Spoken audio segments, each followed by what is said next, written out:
Hello दोस्तों, अनसुना सफर में आपका स्वागत है। सावित्री देवी अपने परिवार की मुखिया थी।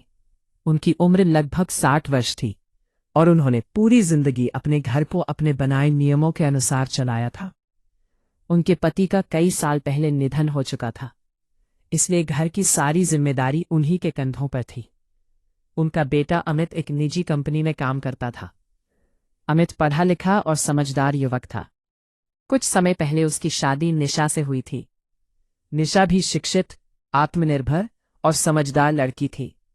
शादी के बाद जब वो अपने ससुराल आई तो उसने पूरे सम्मान के साथ परिवार को अपनाने की कोशिश की।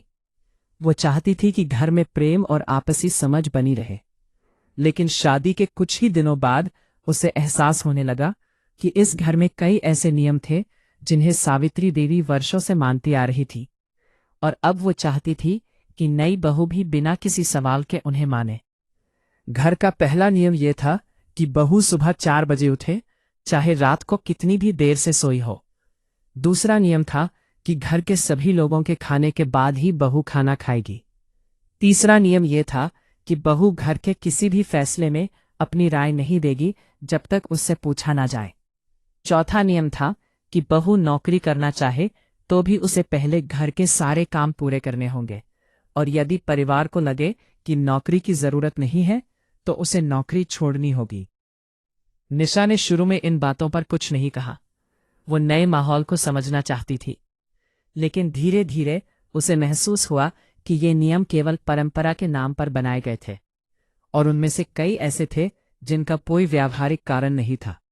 निशा की शादी से पहले एक अच्छी नौकरी थी। शादी के बाद उसने कुछ दिनों की छुट्टी ली थी और फिर काम पर लौटने की योजना बनाई थी। जब उसने ये बात सावित्री देवी को बताई तो उन्होंने साफ कह दिया कि उनके घर की बहुएं नौकरी नहीं करती। निशा ने विनम्रता से कहा कि वो घर और नौकरी दोनों को संतुलित कर सकती है। देवी ने उसकी बात सुनने से इनकार कर दिया। उन्होंने कहा कि वर्षों से उनके घर में जो नियम चले आ रहे हैं वही आगे भी चलेंगे। अमित बीच में कुछ कहना चाहता था, लेकिन वह उस समय चुप रहा, क्योंकि वो घर में विवाद नहीं चाहता था। कुछ दिन और बीते।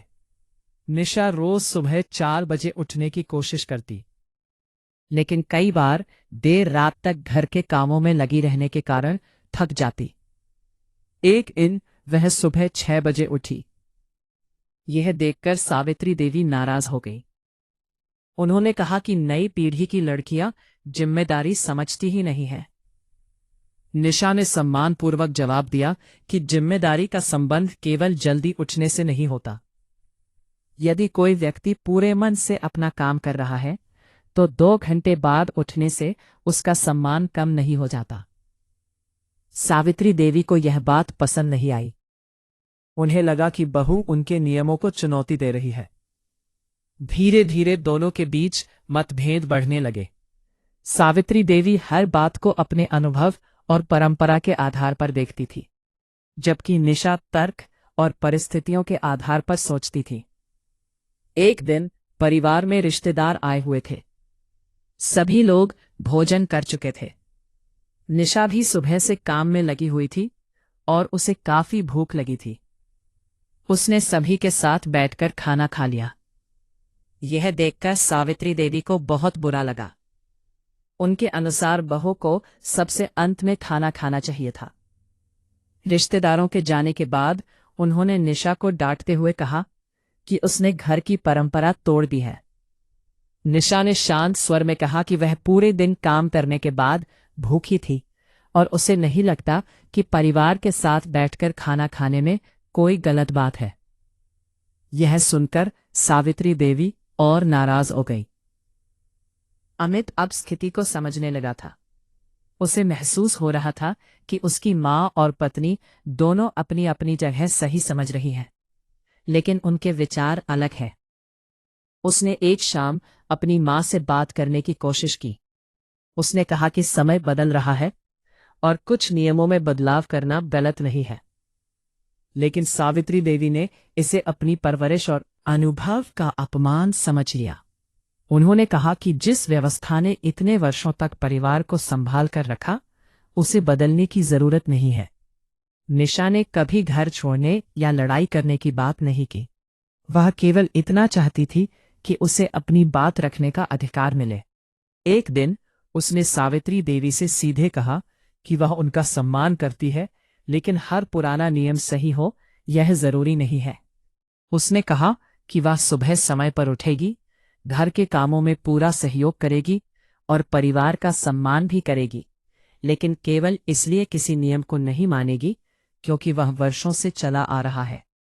यह सुनकर सावित्री देवी को बहुत धक्का लगा। उन्होंने इसे अपनी बात न मानने के रूप में देखा। इसके बाद घर का माहौल कुछ समय तक तनावपूर्ण बना रहा। छोटी छोटी बातों पर बहस होने लगी, कभी नौकरी को लेकर, कभी घर के कामों को लेकर और कभी पुराने नियमों को लेकर। लेकिन निशा ने हर बार अपनी बात सम्मानपूर्वक रखी। उसने कभी ऊंची आवाज में बात नहीं की। दूसरी ओर सावित्री देवी को लगने लगा कि नई बहू उनकी बातों को महत्व नहीं देती। उन्हें यह समझ नहीं आ रहा था कि जो नियम उन्होंने पूरी जिंदगी माने, उन्हें कोई गलत कैसे कह सकता है। एक दिन सावित्री देवी की तबीयत अचानक खराब हो गई। उन्हें अस्पताल में भर्ती कराना पड़ा। डॉक्टर ने कुछ दिनों तक आराम करने की सलाह दी। उस दौरान घर की पूरी जिम्मेदारी निशा ने संभाल ली। वह सुबह जल्दी उठती, घर का काम करती, अस्पताल जाती, डॉक्टर से बात करती और फिर अपनी नौकरी से जुड़ी जिम्मेदारियां भी निभाती। कई दिनों तक उसने बिना शिकायत सब कुछ संभाला। सावित्री देवी अस्पताल के बिस्तर पर लेटी हुई यह सब देख रही थी। उन्हें पहली बार महसूस हुआ कि जिम्मेदारी निभाने के तरीके अलग हो सकते हैं, लेकिन इसका मतलब ये नहीं कि नई सोच रखने वाला व्यक्ति गलत है। अस्पताल से घर लौटने के बाद भी निशा ने उनकी सेवा में कोई कमी नहीं रखी। एक शाम सावित्री देवी बरामदे में बैठी थी। उन्होंने देखा कि निशा ऑफिस का काम खत्म करने के बाद रसोई में भी लगी हुई है। उनकी दवाइयों का समय भी याद रख रही है। उस क्षण उनके मन में पहली बार ये विचार आया कि शायद उन्होंने बहू को केवल अपने पुराने नजरिए से देखा था। शायद उन्होंने ये समझने की कोशिश ही नहीं की कि नई पीढ़ी की जिम्मेदारियां और परिस्थितियां अलग हैं। उसी रात सावित्री देवी देर तक जागती रही। वे अपने पुराने नियमों के बारे में सोचती रही। उन्हें याद आया कि इनमें से कई नियम उन्होंने खुद नहीं बनाए थे, बल्कि उन्हें भी अपनी सास से मिले थे। उन्होंने कभी ये सवाल नहीं किया था कि वे नियम सही है या नहीं, बस उन्हें निभाती चली गई थी। अब पहली बार उनके मन में ये विचार आया कि केवल पुराना होना किसी बात को सही साबित नहीं करता। निशा ने पुराने नियम मानने से इनकार जरूर किया था, लेकिन उसने कभी परिवार का सम्मान करने से इनकार नहीं किया था। ये बात धीरे धीरे सावित्री देवी की समझ में आने लगी। उन्हें महसूस हुआ कि दोनों बातों में बहुत अंतर है। एक व्यक्ति किसी परंपरा से असहमत हो सकता है, लेकिन फिर भी परिवार और रिश्तों का सम्मान कर सकता है। अगले कुछ दिनों तक सावित्री देवी चुपचाप घर के माहौल को देखती रही। पहले जहां उन्हें लगता था कि निशा हर बात में उनकी अवहेलना करती है, वहीं अब वो उसके व्यवहार को नए नजरिए से समझने की कोशिश कर रही थी। उन्होंने देखा कि निशा कभी घर की जिम्मेदारियों से पीछे नहीं हटती। वो समय पर अपने काम पूरे करती, परिवार के हर सदस्य का ध्यान रखती और जरूरत पड़ने पर अपनी सुविधाओं का भी त्याग कर देती। फर्क सिर्फ इतना था कि वो हर बात को आंख बंद करके स्वीकार नहीं करती थी। अगर उसे किसी नियम में तर्क नहीं दिखता था, तो वो अपनी बात रखती थी। पहले सावित्री देवी को ये जिद लगती थी, लेकिन अब उन्हें लगने लगा कि शायद ये आत्मसम्मान और स्पष्ट सोच का हिस्सा है। एक रविवार को परिवार के सभी सदस्य घर पर थे। सुबह चाय पीते समय बातचीत का विषय फिर पुराने नियमों पर आ गया। इस बार सावित्री देवी ने गुस्सा नहीं किया। उन्होंने निशा से पूछा कि आखिर उसे किन बातों से परेशानी होती है। ने बहुत शांति से जवाब दिया। उसने कहा कि उसे परिवार की परंपराओं से समस्या नहीं है, लेकिन ऐसे नियमों से है जो केवल इसलिए बनाए गए हैं कि बहू को बाकी लोगों से कम अधिकार मिले। उसने कहा कि अगर घर के सभी सदस्य एक दूसरे का सम्मान करें, काम बांटकर करें और फैसलों में सभी की राय सुनी जाए तो परिवार ज्यादा मजबूत बनता है। उसकी बात सुनकर घर में कुछ क्षणों के लिए सन्नाटा छा गया। अमित ने पहली बार खुलकर अपनी पत्नी का समर्थन किया। उसने कहा कि उसकी मां ने पूरी जिंदगी परिवार के लिए बहुत त्याग किए हैं, लेकिन इसका मतलब ये नहीं कि अगली पीढ़ी भी उन्हीं कठिनाइयों को दोहराए। उसने कहा कि अगर आज सुविधाएं, शिक्षा और अवसर बढ़े हैं तो उनका लाभ परिवार की महिलाओं को भी मिलना चाहिए। सावित्री देवी ने बेटे की बात ध्यान से सुनी। पहले वो शायद नाराज हो जाती, लेकिन अब वो सोच रही थी। उस दिन के बाद सावित्री देवी ने अपने कई नियमों पर पुनर्विचार करना शुरू किया। उन्होंने महसूस किया कि कुछ नियम वास्तव में घर की व्यवस्था के लिए जरूरी थे, लेकिन कुछ केवल आदत बन चुके थे।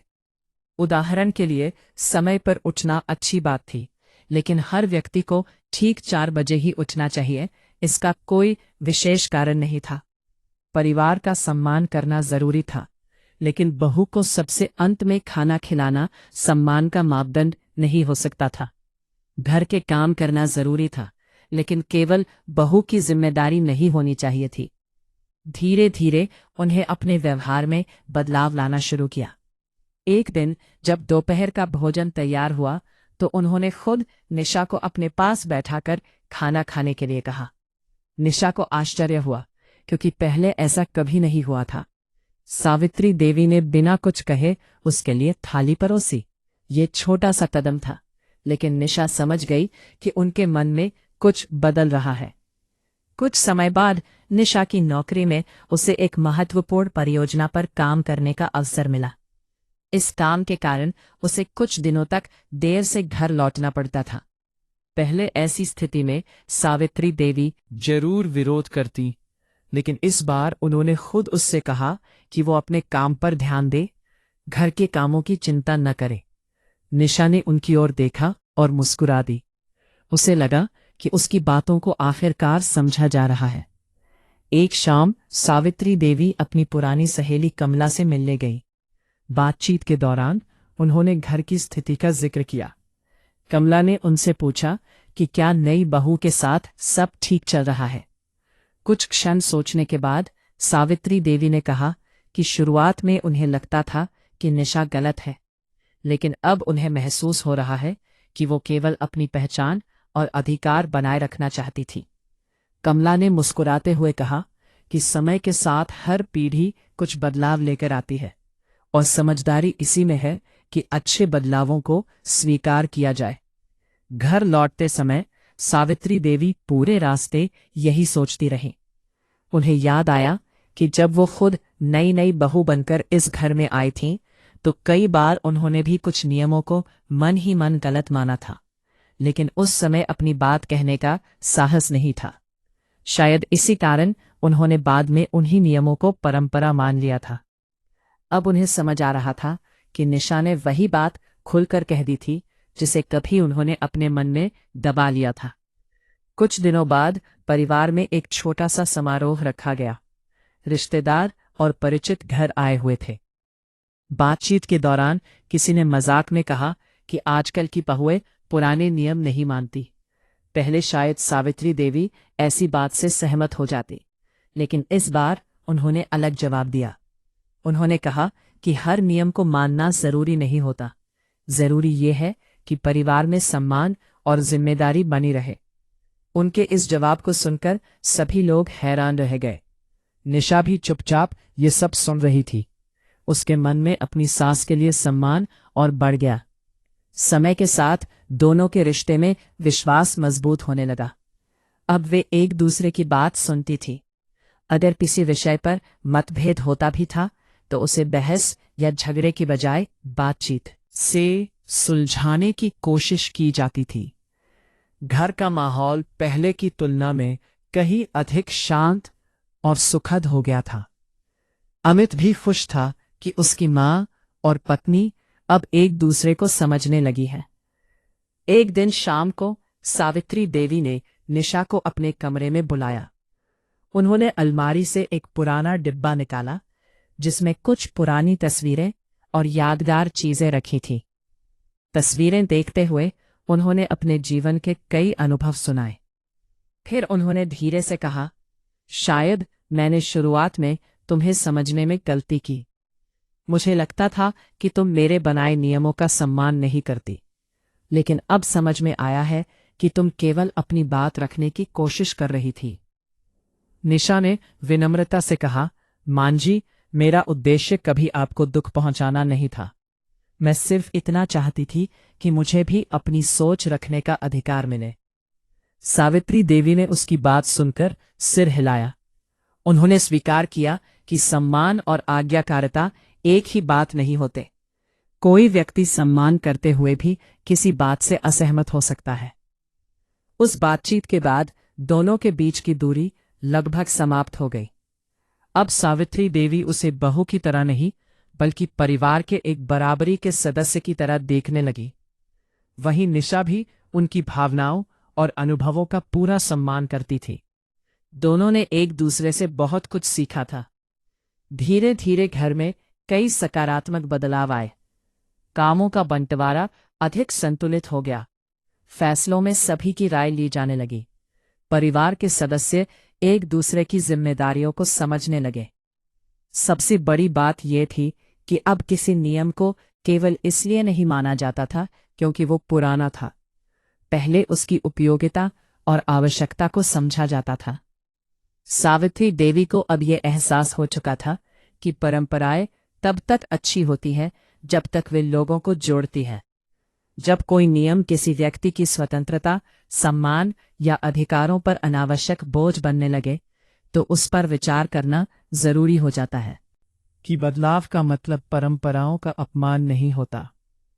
कई बार बदलाव ही परंपराओं को समय के अनुसार जीवित रखता है। निशा ने भी इस पूरे अनुभव से बहुत कुछ सीखा। उसने समझा कि हर पुरानी सोच रखने वाला व्यक्ति बुरा नहीं होता। कई बार लोग वही सही मानते हैं जो उन्होंने पूरी जिंदगी देखा और सीखा होता है। यदि धैर्य और सम्मान के साथ बात की जाए तो सोच में बदलाव संभव है। उसने कभी टकराव का रास्ता नहीं चुना और यही उसकी सबसे बड़ी ताकत साबित हुई। वर्षों बाद जब लोग इस परिवार को देखते थे तो उन्हें एक ऐसा घर दिखाई देता था जहां अनुभव और नई सोच साथ साथ चल रहे थे। सावित्री देवी और निशा के बीच का रिश्ता भी एक मिसाल बन चुका था। शुरुआत में जहां पुराने नियमों को लेकर टकराव था, वहीं अब आपसी सम्मान और समझ थी। नई बहू ने सास के पुराने नियम मानने से इनकार जरूर किया था, लेकिन उसका उद्देश्य विद्रोह करना नहीं था।